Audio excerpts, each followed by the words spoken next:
Bonjour, bienvenue dans le webinaire de l'enseignement. Je me présente, je suis Clémentine Schilt, je suis responsable de l'enseignement numérique à l'Institut Pasteur et je suis accompagnée à ma gauche de Monica Sala.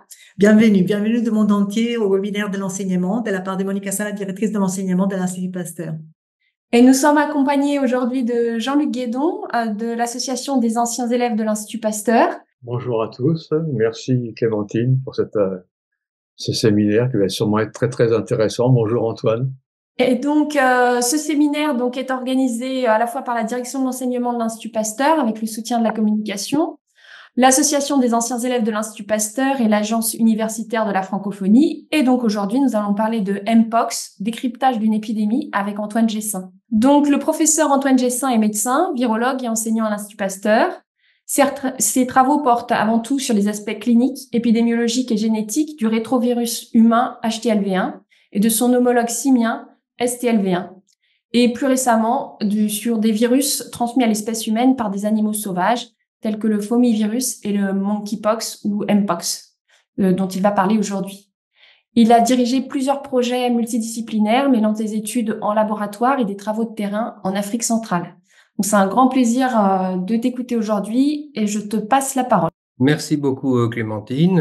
Bonjour à tous, j'espère que vous m'entendez bien. Donc je suis absolument ravi de participer à ce webinaire et puis je vais essayer donc de vous expliquer en environ 3/4 d'heure qu'est-ce que c'est que le monkeypox ou le Mpox et surtout qu'est-ce que c'est que l'épidémie actuelle dont on a pas mal parlé depuis quelques mois et l'épidémie juste précédente il y a 2 ans. Donc pourquoi je vous parle du monkeypox? Tout simplement parce que nous sommes un peu spécialisés dans le domaine depuis quelques années. Donc le monkeypox, c'est une nouvelle émergence virale d'origine africaine. Et en fait, nous avons commencé dans le cadre de l'Institut Pasteur, avec aussi des collègues du réseau des Instituts Pasteur, en particulier depuis plus d'une dizaine d'années. D'abord, nous avions un petit financement qui était donné par l'Institut Pasteur pour travailler sur la détection de la circulation d'orthopoximiens en Afrique centrale. Et nous avons donc, avec Emmanuel Nakone du Centre Pasteur de Bangui, avec Mirdad Kazanji, actuellement directeur de l'Institut Pasteur, du Centre Pasteur du Cameroun, Nicolas Berthet dans mon unité, mais qui a beaucoup travaillé aussi en Afrique centrale, puis Jean-Claude Manuguera et moi-même, nous avions décrit les aspects cliniques, épidémiologiques et virologiques de cette maladie en République centrafricaine. À l'occasion de l'épidémie non négligeable en 2017-2018 qui est survenue au Nigeria, grâce à différents financements de l'ANR, des PTR et de la Fondation SCORE, Arnaud Fontanet et Emmanuel Nakone avaient coordonné donc un travail plus vaste, en particulier avec Alexandre Assanin, Tamara Gilvernick, Jean-Claude et de nombreux autres. C'était des travaux multidisciplinaires qui touchaient à la fois les aspects épidémiologiques, des travaux sur le réservoir animal concernant le diagnostic sérologique, des aspects anthropologiques et virologiques en République centrafricaine. Donc, la quasi-totalité de mon exposé sera en anglais, mais j'ai mis quelques diapositives un peu au début et à la fin en français. Donc, il y aura 4 principaux chapitres pour que ce soit bien clair. D'abord, assez rapidement, je vais vous parler un peu de l'historique du virus, de la variabilité génétique et de réservoir, mais ce n'est pas du tout un travail ici que je vais vous présenter sur les aspects moléculaires de ce virus. C'est on touche beaucoup plus aux aspects cliniques et épidémiologiques. Donc, je vais dans un deuxième temps vous parler des aspects cliniques et épidémiologiques de la forme classique africaine, puis des 2 émergences qui sont survenues en 2022 et en 2024. Donc, la première en 2022 avec les aspects qui étaient différents lors de cette pandémie. Et c'est à ce moment-là que le directeur général de l'OMS a déclaré l'épidémie de monkeypox une urgence de santé publique de portée internationale. 2 ans plus tard, il y a quelques mois, il y a eu une deuxième émergence, en particulier en République démocratique du Congo et en Afrique de l'Est. Et là encore, le directeur général de l'OMS a déclaré l'épidémie de monkeypox une urgence de santé publique de portée internationale. Et donc, dans la dernière partie de mon exposé, je vais vous parler bien sûr de la situation actuelle, ou du moins de ce que l'on connaît concernant celle-ci. Donc d'abord, quelques mots concernant la découverte et l'isolement de ce virus. Il a lieu en 1958. Il y a eu plusieurs petites épidémies d'une maladie qui n'était pas mortelle pour les animaux, qui ressemblait au pox, disons à la variole un petit peu, chez des singes dans une colonie qui travaillaient sur différents vaccins, en particulier au Danemark. En général, il y avait donc des lésions cutanées.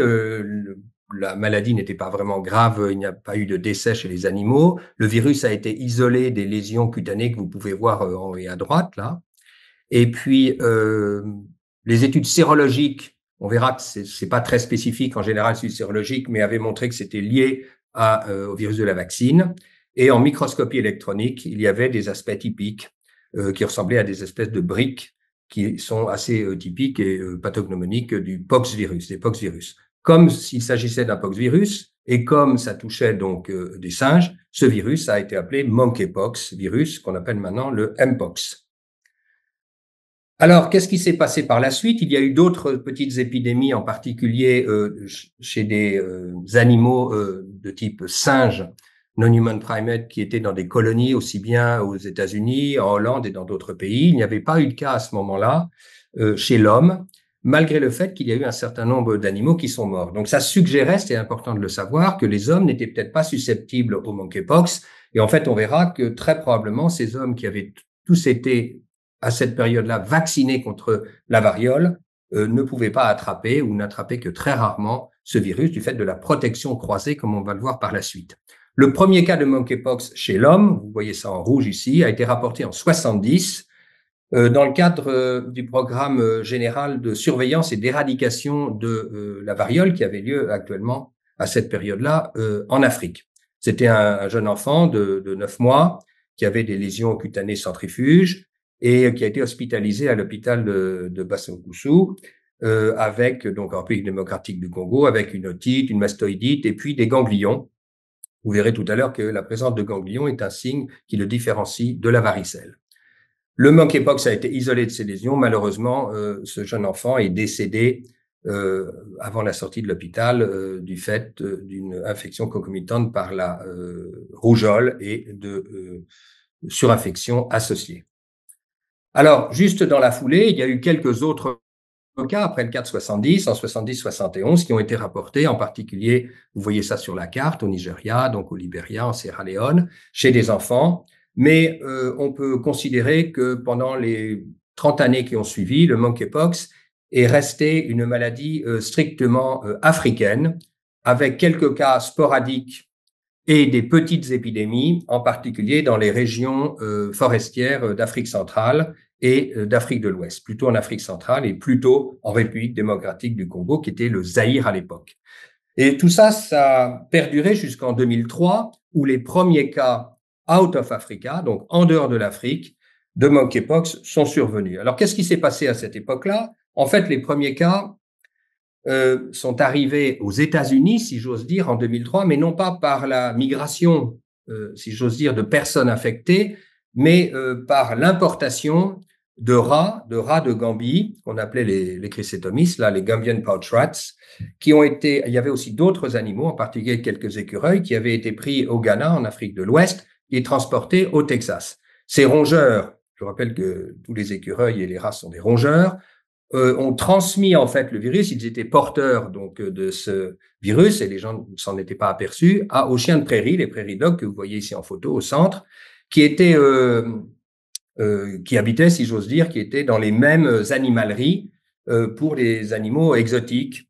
Et par la suite, lorsque ces animaux ont été touchés, en quelque sorte, ont été pris comme animal de compagnie par des jeunes Américains, des jeunes adultes et des enfants, à l'occasion de morsures, comme on peut le voir sur la droite, à l'occasion de morsures au niveau des doigts, à l'occasion de griffures, ce virus est passé donc d'un réservoir animal dans lequel il était, ces rats de Gambie en particulier, et peut-être aussi des écureuils chez l'homme et en particulier chez les enfants. Il n'y a pas eu de mort, il n'y a pas eu d'hospitalisation grave, et le monkeypox a été isolé par des cultures cellulaires, en particulier chez ces enfants avec les lésions cutanées que vous voyez à droite, et puis chez aussi un chien de prairie. Vous voyez ici donc les lésions spécifiques à l'occasion des morsures ou des griffures qui ont été réalisées par le virus monkeypox. En fait, la véritable sortie d'Afrique par le biais d'êtres humains infectés, ça a eu lieu en 2018, ça a été rapporté en 2018, et il y a eu quelques cas. voyez ici sur la gauche, il y a eu, si je me souviens bien, 3 cas UK, c'est United Kingdom, 1, 2, 3, un en Israël et un à Singapour. Il y a eu donc 5 personnes qui sont parties a priori du Nigeria, vous le voyez sur la carte en bas et à gauche, les États du sud du Nigeria, et qui ont été hospitalisés par la suite, ou disons, il y a eu un diagnostic qui a été réalisé dans les 3 pays dont je viens de vous parler. Et tout ça, c'était lié globalement au fait que à partir de 2017 et en 2018, il y avait une épidémie non négligeable au Nigeria. Vous voyez sur la droite, sur l'histogramme, donc le nombre de cas suspects. Je vous rappelle que pour le monkeypox, il y a des cas probables, des cas suspects et des cas certains. Et les cas certains sont ceux où le diagnostic est fait par une méthode virologique quand on détecte le virus. Les autres sont très suspects ou probables, souvent parce qu'ils sont dans l'entourage de personnes, de patients qui sont atteints de cette maladie. Donc, il y avait eu une épidémie non négligeable avec 122 cas confirmés ou probables dans 17 États, surtout dans le sud. Là, il s'agissait plus vraiment d'enfants. Vous voyez que c'était plutôt des adultes jeunes, disons de l'ordre de la trentaine, plutôt des hommes, et avec 7 morts, ce qui était non négligeable, car on va le voir, la mortalité, la létalité, globalement, est assez faible en général dans le cas du monkeypox. Ces morts sont survenus chez des gens qui étaient VIH, donc vous voyez déjà que l'immunodéficience peut peut-être favoriser la gravité de la maladie. Par la suite, les gens ont essayé de regarder au niveau épidémiologique d'où étaient arrivés, comment ces personnes avaient été infectées. En fait, dans la plupart des cas, il y avait une transmission interhumaine, surtout chez les hommes jeunes, dont certains étaient VIH. Et il y avait simplement quelques cas de transmission de zoonoses primaires à partir d'animaux, mais ce n'était pas très bien décrit et c'est toujours très difficile dans ces études rétrospectives de vraiment savoir ce qui se passe. Alors, qu'est-ce que c'est en une diapo le monkeypox? Le monkeypox est un virus de la famille des poxviridae, de la sous-famille des cordopoxvirinae, du genre orthopox, qui contient d'autres virus que certains connaissent, le virus de la variole, le virus de la vaccine, qui sert en particulier dans le cadre de la vaccination, le cowpox, le camelpox, et puis d'autres virus récemment isolés dont je ne parlerai pas, en particulier en Alaska, l'Alaskapox, qui donne aussi des lésions cutanées, qui est un virus assez proche. C'est un grand virus enveloppé qui a donc comme génome un ADN double brin d'environ 200 kilobases et qui code relativement, en gros, de l'ordre de 200 protéines. En microscopie électronique, on peut le voir sur la photo à droite. Il y a ces blocs caractéristiques, un peu ovoïdes ou un peu rectangulaires. C'est donc un très gros virus. De façon très importante, il faut le savoir, car ça explique pas mal de choses par la suite, les orthopoxvirus sont assez similaires génétiquement et au niveau antigénique, avec des cross-réactivités importantes et donc une cross-immunité entre eux qui peut favoriser donc la protection entre différents de ces virus. La vaccination donc contre la variole, généralement, protège aussi contre le monkeypox. Dans des études historiques qui avaient été faites donc au Zaïre à l'époque, il y avait environ 80 à 90% de protection, c'est-à-dire que les gens qui étaient vaccinés contre la variole ne pouvaient pas attraper, en tout cas au niveau clinique, donc le monkeypox. Et ce phénomène de cross-protection est certainement un des facteurs qui favorise l'émergence du monkeypox actuellement, car vous savez qu'on ne vaccine plus depuis en gros les années 1980-85, et donc les gens auparavant étaient protégés et ils ne sont plus maintenant. Alors un mot sur la variabilité génétique, car j'ai pas mal parlé du clade 1 et du clade 2. Globalement, historiquement, il y avait deux clades, donc deux virus très proches l'un de l'autre, qui font partie de la même famille, hein, mais qui sont légèrement différents, avec environ 5% de mutations au niveau des nucléotides. Le premier, il a été décrit en Afrique centrale, car c'est là où le virus a été isolé, c'était devenu le clade 1, c'est le clade qui est en bleu sur la partie de gauche, et le second en Afrique de l'Ouest, en particulier au Ghana, dans ces pays avoisinants, c'était le clade 2. Donc maintenant, de façon à ne pas stigmatiser donc quelque chose concernant l'Afrique centrale ou l'Afrique de l'Ouest, on a appelé ces virus depuis quelques années le clade 1 ou le clade 2. Il faut savoir que, en particulier au Cameroun, et c'est le travail de nos collègues du Centre Pasteur du Cameroun qui ont fait un travail admirable et tout à fait pionnier dans ce domaine, ils ont pu démontrer avec Delia Juicy et Richard Joum qu'il existait donc deux clades. Et donc, on voit, comme vous le savez, pour tous les gens qui travaillent en Afrique et qui sont d'origine africaine, que le Cameroun est à la jonction en quelque sorte de l'Afrique centrale à l'est et de l'Afrique de l'ouest à l'ouest. Et donc, dans cette région-là, il y a les deux clades des virus avec probablement des réservoirs légèrement différents. On va le voir par la suite. Donc, cet arbre phylogénétique est un travail qui avait été réalisé par notre équipe, avec en particulier Emmanuel Naconnet et d'autres, Nicolas Berthet, bien sûr, dans les années il y a à peu près 3 ans. Alors, qu'est-ce que c'est que le réservoir du monkeypox? Je ne montrais que 2 diapos, nous travaillons pas mal sur ce sujet. Donc, on sait que le monkeypox est une zoonose forestière, mais le réservoir du monkeypox, à ce jour, n'a pas été vraiment clairement identifié. On considère que ce sont des rongeurs, et en particulier différentes espèces, peut-être de rats, mais surtout d'écureuils, qui vivent dans les forêts d'Afrique centrale et d'Afrique de l'Ouest, qui sont les meilleurs candidats. C'est basé sur pas mal de choses.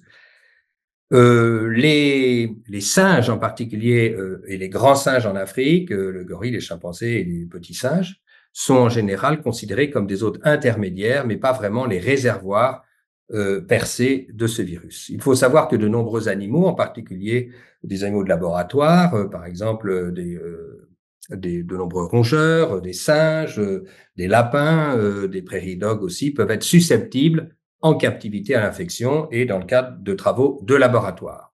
Donc, quel est le réservoir le plus probable? Donc, des travaux réalisés en particulier par Manon Curado et puis Emmanuel Naconnet, Arnaud, Camille et surtout Alexandre Assanin du Muséum national d'histoire naturelle ont montré dans un travail de thèse qu'elle est en train de finir que probablement, en comparant les niches écologiques à la fois du virus et des différents réservoirs mammifères d'Afrique sur une centaine pour lequel on avait des données assez solides pour faire ce type d'analyse, c'est un petit écureuil, donc du type Funusurus anerythrus, qui est probablement un des meilleurs candidats. Tout cela n'est pas complètement confirmé, c'est assez difficile, mais on tend à aller vers un écureuil comme dans certaines régions, le réservoir principal ou un des réservoirs principaux de ce virus.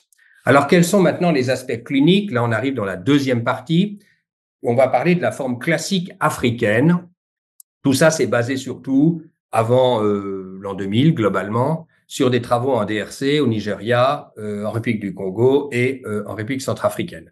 Souvent, à l'origine, ça touche plutôt des personnes dans des petits villages qui sont souvent difficiles à atteindre, assez loin de tout, dans des régions forestières, parfois dans des zones de conflit, malheureusement, avec des mouvements de population. L'infrastructure médicale, en général, est assez pauvre. Il y a peu de choses concernant le public health. Et puis, souvent, donc, le suivi des enfants, en particulier le suivi des patients, n'est pas de très bonne qualité du fait du manque d'infrastructures solides dans ces régions. Ça, c'était surtout il y a une vingtaine d'années et avant. Les données à cette époque étaient souvent rétrospectives et malheureusement souvent incomplètes. Il y avait très peu d'études prospectives pour essayer de bien comprendre la situation. Alors, en un mot, il y a 3 phases au niveau clinique. Il y a une incubation qui dure environ un peu moins de 2 semaines, 1 à 2 semaines. Il y a des prodromes de quelques jours avec de la fièvre, avec mal à la tête, de la fatigue, souvent des ganglions cervicaux et au niveau maxillaire qui distinguent justement la varicelle, où il y a en général pas de ganglions, du monkeypox. Alors, globalement, les lésions cutanées tout à fait typiques, ce sont des lésions centrifuges qui apparaissent avec différents stages successifs de macules, de papules, de vésicules et à la fin des pustules. C'est souvent embelliqué comme on le voit sur la photo de droite en haut, qui touche souvent la paume des mains et la plante des pieds. C'est aussi différent du chickenpox, c'est-à-dire la varicelle. On peut avoir de quelques lésions à quelques milliers de lésions. Toutes les lésions sont en général au même stage de développement, ce qui est différent d'autres maladies. Et la sévérité des symptômes et de la maladie est souvent proportionnelle à la densité donc des lésions cutanées. Plus on en a, moins ça se passe bien en général au niveau clinique. Ça évolue comme on le voit sur la partie en bas à droite, avec des cicatrices, parfois de l'hypopigmentation et parfois de l'hyperpigmentation. Dans la majorité des cas, c'est une maladie self-limiting, c'est-à-dire qu'elle va naturellement s'estomper et au bout de quelques semaines, en général, tout se passe bien et les gens sont guéris. Néanmoins, on peut avoir des séquelles avec des cicatrices, des lésions au niveau des yeux en particulier, et les plus graves complications sont en général des infections bactériennes cutanées et bien entendu, comme on va le revoir un peu après dans la deuxième partie, chez les gens qui sont immunodéprimés, en particulier VIH infectés et non ou maltraités. Bien entendu, la maladie peut être plus grave. Ça, c'était juste 2 études, en particulier une publiée dans le Lancet par nos collègues du Nigeria et une autre publiée par Camille Besson dans le cadre de nos travaux avec Afripox et sous la direction d'Arnaud Fontanet et en collaboration avec, bien sûr, Emmanuel Naconnet et d'autres. On voit simplement les différents signes cliniques majeurs, le rash, la fièvre, les maladies, le mal de tête, le prurite et des ganglions. Alors, quelle est la létalité, ce qu'on appelle le case fatality rate, donc le nombre de gens qui meurent liés au monkeypox dans cette forme classique? En général, elle est relativement faible et on considère, mais ce n'est pas certain que ce soit vrai, que dans la forme ouest africaine, donc le clade 2, c'est un peu moins sévère que dans la forme d'Afrique centrale, liée plutôt au clade 1. En fait, je pense que ça dépend beaucoup des capacités techniques et de la qualité de la prise en charge médicale. Donc, elle était de l'ordre de 6% en Nigeria, jusqu'à 10% donc en DRC, en République démocratique du Congo et en République centrafricaine, mais ça dépendait des études. Il faut bien comprendre de quoi meurent les gens quand ils meurent. Avant tout, ce sont des enfants, parfois des jeunes adultes, mais plutôt des enfants qui ont des lésions cutanées graves avec déshydratation, avec un sepsis. Et puis, ça peut être aussi des personnes VIH infectées, donc sans thérapeutique antirétrovirale. Donc, il est fondamental d'insister sur l'importance de la prise en charge des enfants par réhydratation, par renutrition, par antibiothérapie et donc un suivi dans un cadre médical de qualité.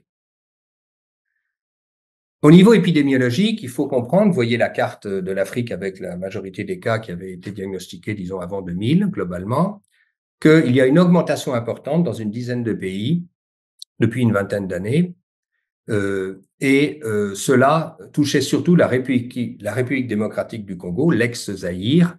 C'était le pays le plus atteint, et encore, on va le voir maintenant. Vous voyez, on est passé par exemple en 2011 de 500 cas. Ce sont des cas notifiés, donc il faut savoir que probablement, au fur et à mesure, du fait d'une meilleure notification, d'une meilleure connaissance des acteurs de santé publique, il y en a de plus en plus. Et puis probablement, il y a aussi une véritable dissémination donc de la maladie. Vous voyez, on est passé de 500 à 2500 cas en 2018. Alors, il y a aussi une chose importante au niveau épidémiologique, une augmentation de l'âge moyen. Vous voyez qu'au début, c'était plutôt des jeunes enfants, puis on est passé à l'ordre de 20 ans, puis après, l'ordre de 30 ans. Et bien entendu, la majorité, la quasi-totalité des gens, ce sont des gens non vaccinés. Ils étaient trop jeunes ou alors simplement, ils sont nés après que la vaccination a été stoppée. Comment se transmet le monkeypox dans la forme classique africaine? En Afrique, on peut l'attraper à partir d'un contact entre un animal et une personne, c'est la forme zoonotique, ou alors entre personnes interhumaines. La forme zoonotique, elle se fait par le biais des lésions, donc qui peuvent être chez un animal, et en particulier, vous voyez, les écureuils ou les rongeurs, lorsqu'on les chasse, ou on va donc à la chasse, ou éventuellement quand on les mange, mais c'est pas le fait de manger les animaux, c'est le fait de les dépecer et de toucher éventuellement des lésions cutanées, car dans les lésions cutanées, il y a des fluides biologiques qui peuvent être infectés par des virions infectants. Il faut bien savoir quand même que ça, c'est assez mal connu. Il y a peu d'études sur ce genre de choses et il n'y a pas eu de confirmation virologique réelle dans un cas de transmission interspicieuse. On n'a jamais vu un enfant ou un adulte qui avait été en contact avec donc un rongeur et dont on a isolé à la fois le virus chez le rongeur et chez la personne qui a développé par la suite des lésions. On pense que ça se passe comme ça, mais ça n'a pas été démontré formellement. La deuxième chose, c'est la transmission interhumaine qui survient avant tout par des contacts au niveau des lésions cutanées que l'on peut voir sur la droite, et en particulier les fluides biologiques qui contiennent, comme je vous l'ai dit, aussi pour les animaux, des virus infectants. Alors, on peut aussi s'infecter, en particulier par les draps ou ce qui a pu toucher éventuellement des lésions infectantes. C'est moins bien démontré et probablement c'est moins important au niveau de la santé publique. Mais souvent, dans toutes ces études, l'exacte origine de la transmission n'est pas toujours bien connue. Alors justement, cette transmission, pour vous donner quelques exemples, dans une forme classique africaine, ça c'est quelques papiers que nous avions faits, donc dans le cadre des équipes dont je vous ai parlé, collaboratives avec les réseaux. en particulier avec Emmanuel Naconnet, vous voyez une transmission nosocomiale, une transmission aussi intrafamiliale, le travail de Camille et d'Emmanuel. Tout ça, ça a été rapporté. Il y avait déjà quelques cas de transmission sexuelle, mais ça n'avait pas été très, très bien décrit, alors que ça a été beaucoup plus décrit par la suite, on va le voir. Il est important aussi de savoir que les chaînes de transmission sont généralement à l'époque assez courtes, de l'ordre de 3, 4 jusqu'à 7 ou 8 événements. Et le fameux R0, le reproduction number, le nombre de personnes qui peuvent être infectées, donc à partir d'un cas infecté, c'est par exemple très important dans le cas de la rougeole, jusqu'à 10. C'était aussi de l'ordre de peut-être 1, 2 ou 3 ou 4, selon les études dans le cadre du SARS, du Covid. Ici, il est de l'ordre de 0,5 à 1. Ça veut dire que globalement, la transmission, naturellement, va s'arrêter dans la population interhumaine classique, dans ses formes nosocomiales ou intrafamiliales. Alors, j'attaque maintenant la troisième partie qui concerne la première pandémie, la première épidémie au niveau mondial qui touchait plusieurs continents, qui a eu lieu et qui a démarré en mai 2022, car il a été décrit un certain nombre de cas de monkeypox dans des populations assez particulières, qui étaient surtout des hommes qui avaient des relations sexuelles avec des hommes, donc des homosexuels à partenaires multiples. Ça a été décrit en Angleterre, au Portugal, en Italie, au tout début. Donc, vous voyez 3 papiers qui sont sortis quelques jours après la découverte de cela, en avril et en mai 2022 dans Eurosurveillance. À cette époque-là, les autorités de santé dans les différents pays européens, en particulier aux États-Unis, mais surtout en Europe au départ, ont vu tout de suite qu'il s'agissait du début d'une épidémie, d'une forme clinique et épidémiologique un petit peu différente du monkeypox par rapport à ce dont je vous ai parlé juste avant. Alors en fait, comment ça a démarré? Donc en 2022, le premier cas, disons un des premiers cas, le cas index en particulier, a été décrit en Angleterre, le 6 mai 2022, chez un homme qui revenait du Nigeria.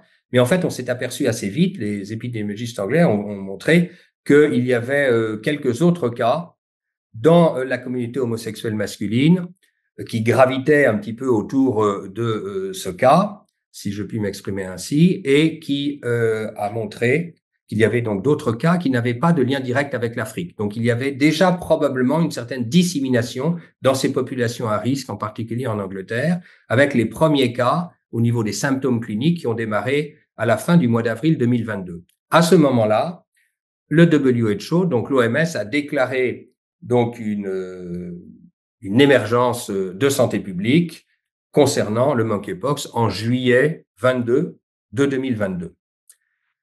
Globalement, 2-3 mois plus tard, il y avait déjà 80 000 cas qui avaient été diagnostiqués dans plus de 100 pays, qui en général étaient pour 95% des pays atteints, comme les USA, le Brésil, la France, l'Espagne et d'autres, des pays qui n'étaient pas du tout endémiques pour ce virus. On a bien vu tout à l'heure que l'endémicité, c'était avant tout l'Afrique centrale et un peu l'Afrique de l'Ouest. Et la majorité étaient des homosexuels masculins, donc chez 97% des cas, comme on peut le voir ici. Les gens épidémiologistes se sont vite aperçus que la transmission, bien sûr, se faisait par contact sexuel, en particulier dans des networks interconnectés, donc qui transmettaient aussi d'autres maladies sexuellement transmissibles. Quand on voit dans ce bel article du New England Journal of Medicine qui a été publié assez rapidement, quelques mois plus tard, un travail admirable fait par nos collègues anglais et de nombreux autres collègues cliniciens, que à ce moment-là, sur 500 malades, donc une grande série, vous voyez, la majorité étaient des gens qui avaient de l'ordre de 38 ans, près de 40 ans. La très grande majorité, 99%, la deuxième flèche rouge à droite, c'était des hommes. La troisième flèche, c'était plutôt des populations homosexuelles, 96% masculins. C'était plutôt des blancs à l'époque, ça a pas mal changé par la suite, ça s'est disséminé dans de nombreuses populations du monde.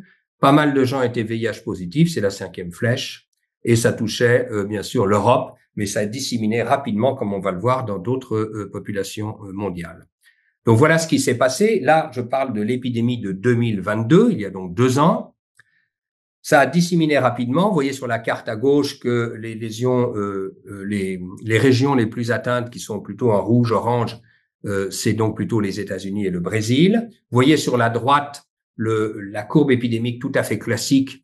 On voit donc tout d'abord en noir, c'est le nombre de cas par semaine. Vous voyez qu'on a atteint 1000 cas, par exemple, diagnostiqués en une semaine aux alentours, avec le pic aux alentours de août 2022.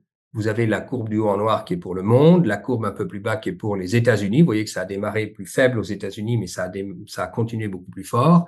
Et puis, vous voyez après 3 pays européens, l'Espagne, la France et le Royaume-Uni, où le pic était légèrement auparavant, plutôt vers le mois de juillet.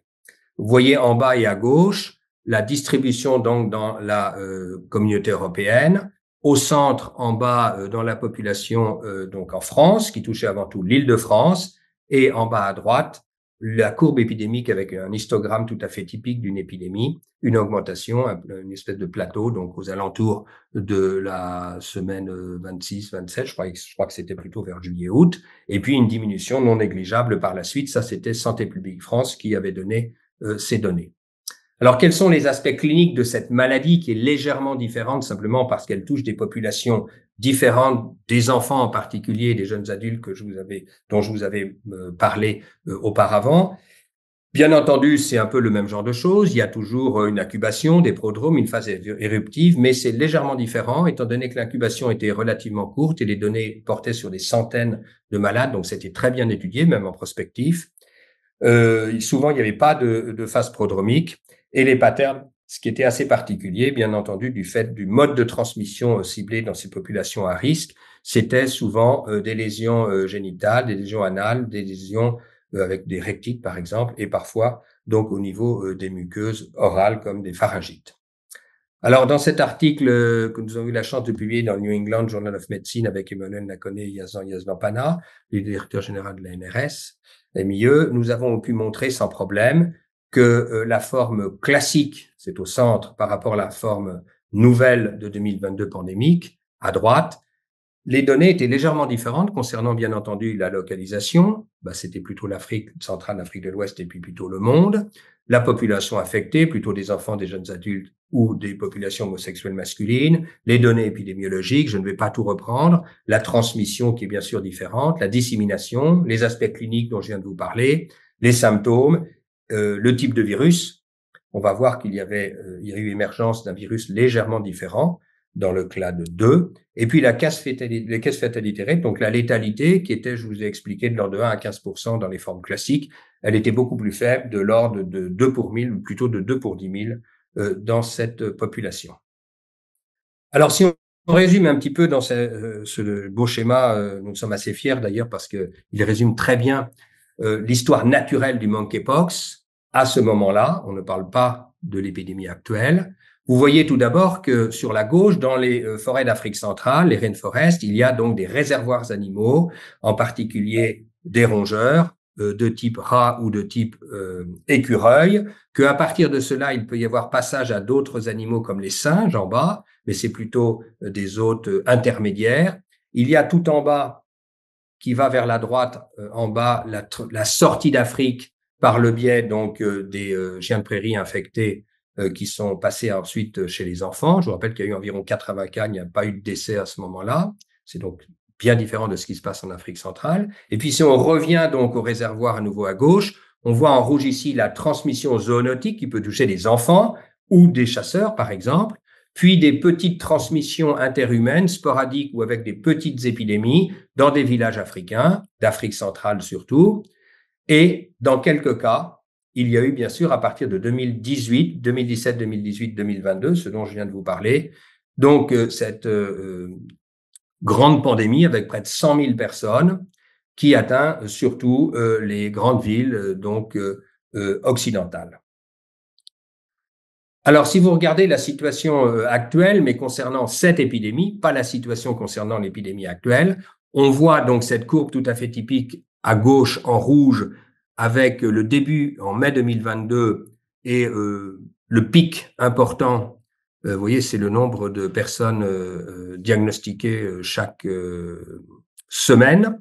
Ça, c'est pour le monde et vous voyez très bien qu'il y a une pic tout à fait typique d'une épidémie. Ça a diminué par la suite et actuellement, il y a quelques dizaines, voire centaines de cas, mais c'est beaucoup, beaucoup plus faible. Si on voit ce qui se passe en France, Donc, ça a été assez tôt. Hein. On a eu le pic aux alentours disons, il y a eu 2 pics, hein, aux alentours plutôt de juillet ou de août 2022. Et après, il y a une diminution très importante avec une quasi-disparition. Actuellement, Santé publique France fait un nombre de diagnostics d'environ quelques dizaines de cas éventuellement par mois, mais pas plus, toujours dans le même type de population à risque.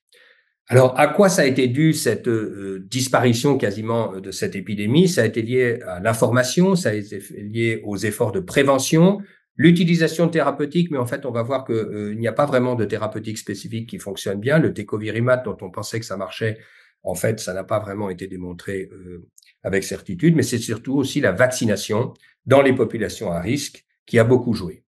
Alors, cette épidémie a été très bien contrôlée par la mobilisation, donc en particulier des populations à risque, avec des modifications comportementales et la forte utilisation et l'efficacité de la vaccination, en particulier du vaccin de 3e génération, le MVA-BN, qui est celui qu'on utilise actuellement en Afrique depuis pas beaucoup de temps, malheureusement, qui est le Vaccinia Ankara vaccine qui a été développé par Bavarian Nordic. L'utilisation de tecovirimat, comme je vous l'ai dit, ou d'autres médicaments considérés comme spécifiques, mais en fait, ça ne l'est pas, c'est assez générique, n'ont pas montré vraiment leur efficacité.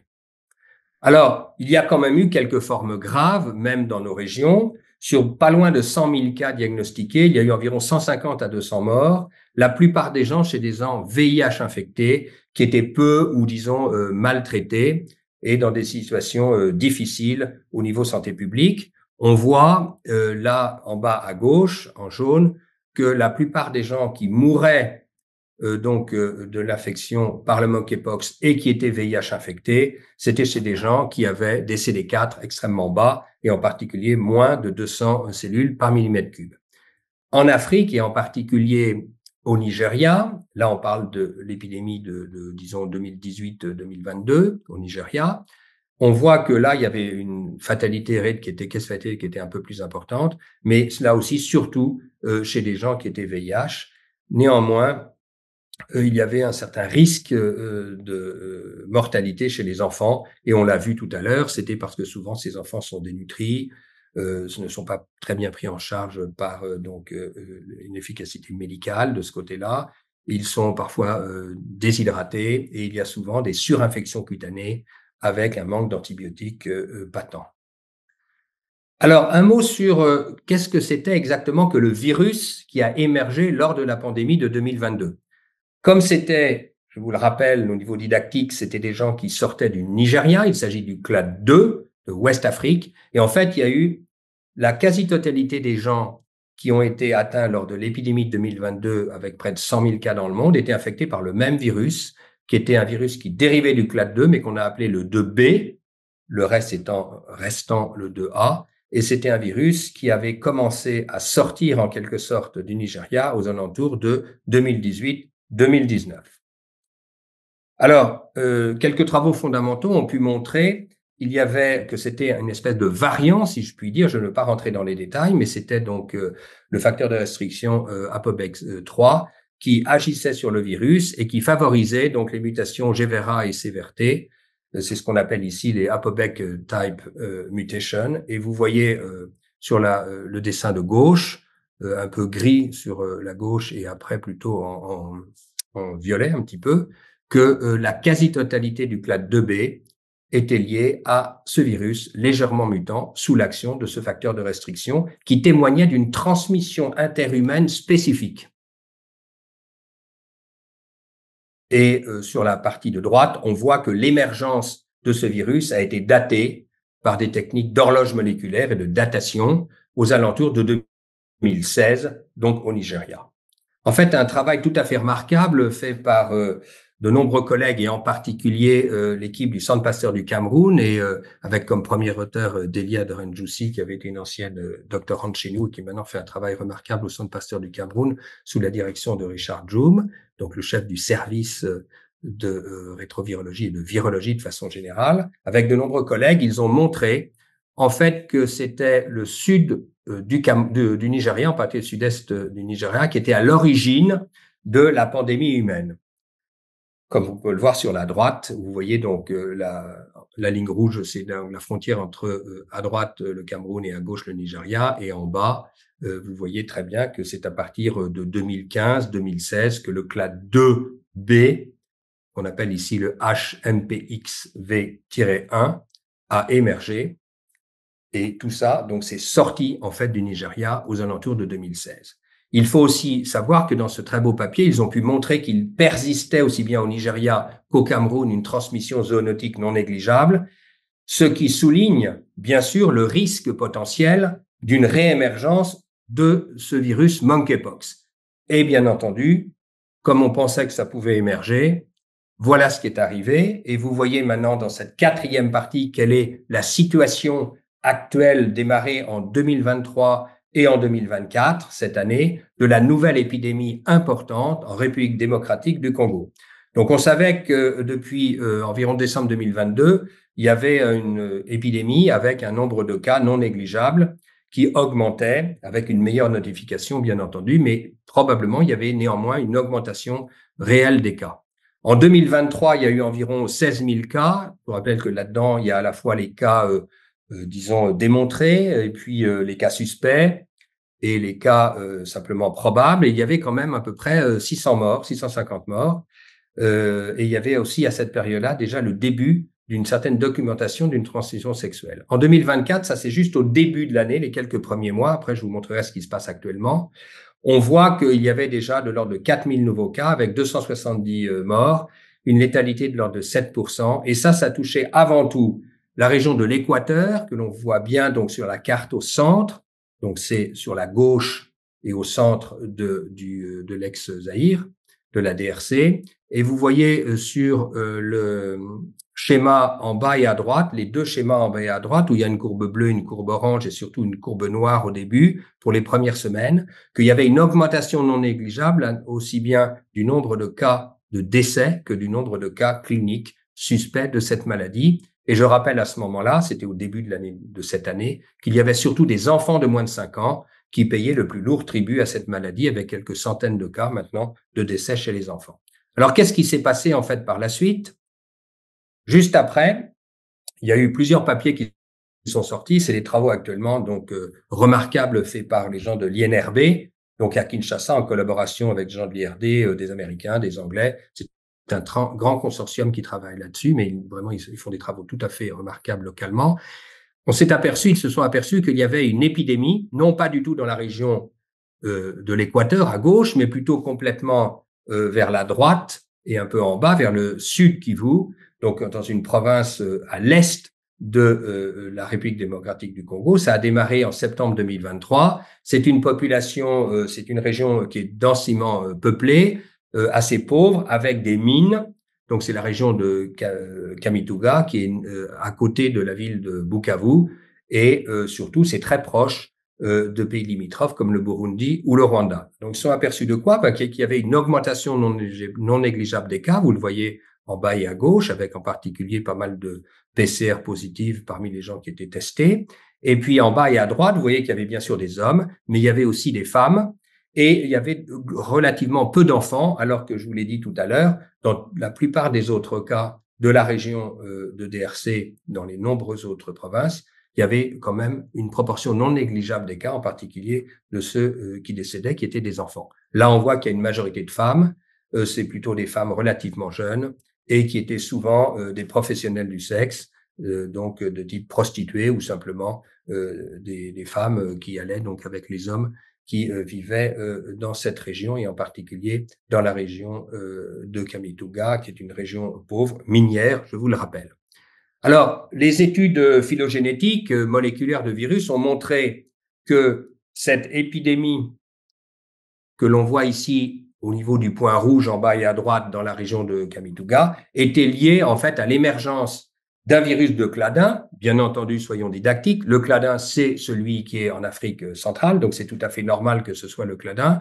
Que là, il y avait aussi une pression non négligeable des mutations de style ApoBec, avec ce facteur de restriction, avec des GVRA en particulier au niveau nucléotidique.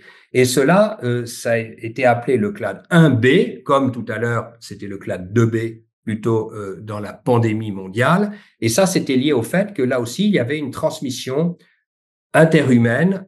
Ici, c'était avant tout une transmission hétérosexuelle qui indiquait donc cette nouvelle épidémie. On peut dire, comme c'est écrit en vert en bas, que la situation dans l'est du Zaïre, à Kamituga et dans la région de Bukavu, reflète comme dans un miroir la situation de 2017-2018 de l'épidémie avec le clade 2B au Nigeria, alors que là, on parle de clade 1B, bien entendu, car on est en Afrique centrale. Alors, nous arrivons doucement vers la fin. Donc, à ce moment-là, cette année, le 24 août 2024, l'OMS a déclaré à nouveau une urgence de santé globale, internationale. Et si on lit exactement ce que le directeur général de l'OMS disait, l'émergence d'un nouveau clade de monkeypox, sa rapide dissémination à l'est de la DRC et le rapport d'un certain nombre de cas dans les pays avoisinants est bien sûr très inquiétant. Et c'était avant tout, bien sûr, par exemple, le Burundi, le Kenya et d'autres. Si on regarde les 4 schémas, vous voyez que en haut et à gauche, dans la République démocratique du Congo, on est passé en un peu moins d'un an de 10-12 000 cas à près de 40 000 cas suspects. Vous voyez qu'au Congo, alors c'est pas tout à fait la même échelle, hein, c'est de quelques centaines de cas. Néanmoins, il y a une grande augmentation. Vous voyez qu'au Cameroun, c'est pareil, environ de l'ordre de 100 à plus de 200 cas dans une année, les cas notifiés, mais plus intéressante. Et c'est pour ça probablement que ça faisait un petit peu peur aux organismes de santé publique comme l'OMS. Il y avait une dissémination dans d'autres régions, et en particulier au Burundi. Vous voyez en bas et à droite les 2 courbes avec le nombre de cas suspects et le nombre de cas confirmés. On passait quasiment de 0. Avant octobre, jusqu'à une augmentation non négligeable avec plus de 1500 cas, et maintenant on est à plusieurs milliers de cas dans ces régions. Alors comme ça touchait des hommes puis des femmes par la suite, malheureusement quand ça touche aussi des femmes, ça touche par la suite des enfants. Donc en fait, on voit que dans cette épidémie qui a démarré plutôt par des populations hétérosexuelles en transmission d'hommes vers la femme, après il y a une dissémination un peu chez les enfants, donc des femmes qui ont été atteintes par des contacts cutanés avant tout, comme je vous l'ai expliqué tout à l'heure, à partir des lésions cutanées dans lesquelles il y a du virus infectant. Alors ça, c'est juste une photo donc récente qui est faite par l'AFP et le WHO. Ce sont des infirmiers qui s'occupent de patients donc atteints de monkeypox dans un centre de traitement situé à Kamituga, une cité minière dans l'est de la DRC. Ça, c'était en septembre 2024, mais cela continue bien entendu de façon importante. Donc, quelle est la situation actuelle ? Donc, l'Agence sanitaire de l'Union africaine considère que l'épidémie de monkeypox n'est toujours pas sous contrôle et appelle à la mobilisation. Ça, c'était il y a quelques semaines. 2 épidémies concomitantes, c'est important à comprendre, sévissent en Afrique. L'une est provoquée par le clade 1A en Afrique centrale, qui touche surtout les enfants, c'est un peu schématique, mais c'est vrai. Et une autre par le nouveau variant, le clade 1B, qui touche les adultes, mais aussi les enfants, comme je vous l'ai expliqué par le biais des mamans, dans une autre région, dans l'est de la DRC et dans les pays limitrophes. Important au niveau de la létalité, le nombre de personnes qui meurent. La majorité des décès ont eu lieu en RDC. Il y a eu à peu près 1000 décès sur près de 48 cas suspects depuis 2024. Et au niveau de l'épicentre de l'épidémie, donc la DRC, qui a lancé une campagne de vaccination. Il a fallu des mois pour que les vaccins soient réellement utilisés et la logistique était complexe. Et ça a commencé au début du mois d'octobre. Selon l'OMS, donc plus de 50 000 personnes ont pour l'instant été vaccinées contre le monkeypox en RDC et au Rwanda grâce aux dons des États-Unis et de la Commission européenne. Par ailleurs, l'OMS et ses partenaires comme le African CDC, la Coalition pour les innovations en matière de préparation aux épidémies, le CEPI et l'Alliance du vaccin, le Gavi et l'UNICEF ont créé un mécanisme d'accès et d'allocation et près de 900 000 doses de vaccins vont être allouées à 9 pays prochainement. Et il s'agit donc de la première allocation sur les près de 6 millions de doses de vaccins qui devraient être disponibles d'ici la fin de 2024 à travers ce mécanisme. Donc la conclusion de cette conférence, c'est que l'émergence virale d'origine zoonotique est un phénomène qui est permanent, sans frontières et souvent imprévisible, aussi bien au niveau de sa nature, de sa cible, que de son importance. C'est malheureusement, à mon sens, et au sens de la plupart des gens qui travaillent dans ce domaine, une histoire sans fin, même si on va de plus en plus rapidement faire le diagnostic sur le terrain dans le cadre d'autres épidémies potentielles d'origine zoonotique. Et donc la prévention des émergences virales d'origine zoonotique est très difficile, mais elle passe par 3 points absolument fondamentaux. Une meilleure sensibilisation et éducation des populations surtout les groupes à risque, pour prévenir l'infection et réduire la transmission. Mais vous pouvez imaginer que dans une zone comme le Sud Kivu, c'est assez complexe à réaliser. Le développement des tests de diagnostic, de détection rapide et sensible pour améliorer le diagnostic et par conséquent la prévention. Il y a actuellement plusieurs tests qui sont en cours de validation, faits par des grosses boîtes pharmaceutiques, pour essayer d'avoir des tests rapides qui permettent donc rapidement de faire un diagnostic, car ce n'est pas toujours évident au niveau de ces lésions cutanées et surtout, ça va plus vite que les PCR, par exemple, tout à fait classiques.